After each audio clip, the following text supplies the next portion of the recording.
gathered together in one room. Annika Rice, Terry Wogan, Melvin Bragg, Bob Geldof. I scanned the room frantically for someone from the office, spotting no one. It was bizarre being in a room full of celebrities. You felt as if you knew everyone, but nobody knew you. I felt a hand on my elbow. The most gorgeous girl in the world. Give me a kiss, my darling, do. It was Dinsdale Warburton, one of my major authors and an ancient giant of the English stage. Dinsdale had recently written his memoirs for us. But my darling, you do not have a drink. Then his eyes were caught by something over my shoulder. Oh, the most gorgeous man in the world. Dear boy, I did love your whatever it was you did the other night. Oliver Marchant was the editor and presenter of a successful Channel 4 arts programme called Soft Focus. His reputation as the thinking woman's crumpet preceded him, but I had no idea he was going to be quite so devastating. Dinsdale was speaking to me. Do you know Oliver Marchant?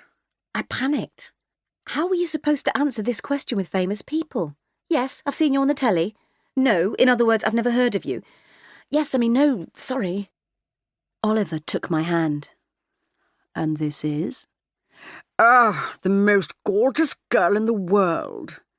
Yes, but what is her name, Dinsdale? Dinsdale looked flummoxed. I absolutely couldn't believe he'd forgotten my name. I'd been working with him for months. I'm Rosie Richardson, I said apologetically. Pleased to meet you, Rosie Richardson, said Oliver. He was long, lean, and dark.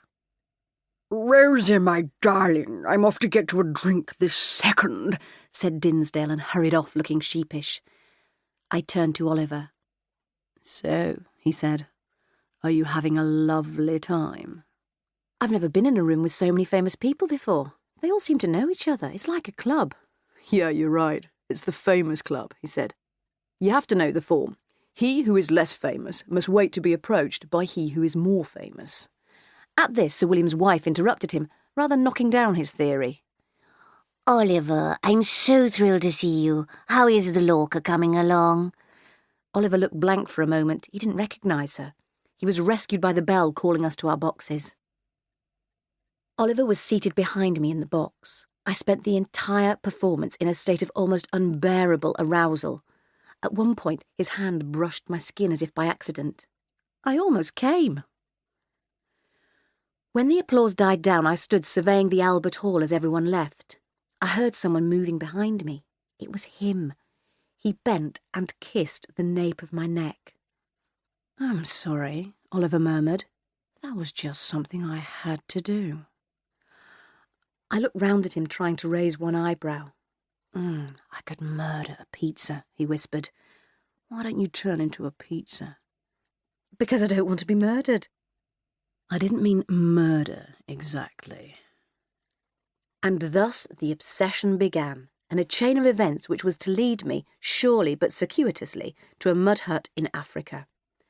Actually, the reason I first got interested in Africa was because I fancied someone. That's about how saintly I am. If Oliver had asked me out that night in the Albert Hall, I'd probably have never even heard of Nambula. As it was, Sir William interrupted us. Oliver, come along, grub's up. Oliver took an elegant enough leave, but I still had to face the fact that he had allowed himself to be whisked off to dinner after kissing my neck without so much as a what's your phone number. After the works outing, I was in a state of sexual overexcitement, convinced that Oliver would find out who I was and call. I began to have recurring fantasies. In one, he finally asked me out for a drink. As we said goodbye, he moved towards me and kissed me full on the mouth, tongues and everything. Then he marched me towards my car and pushed me in. Drive, he said. Where to? I inquired weakly.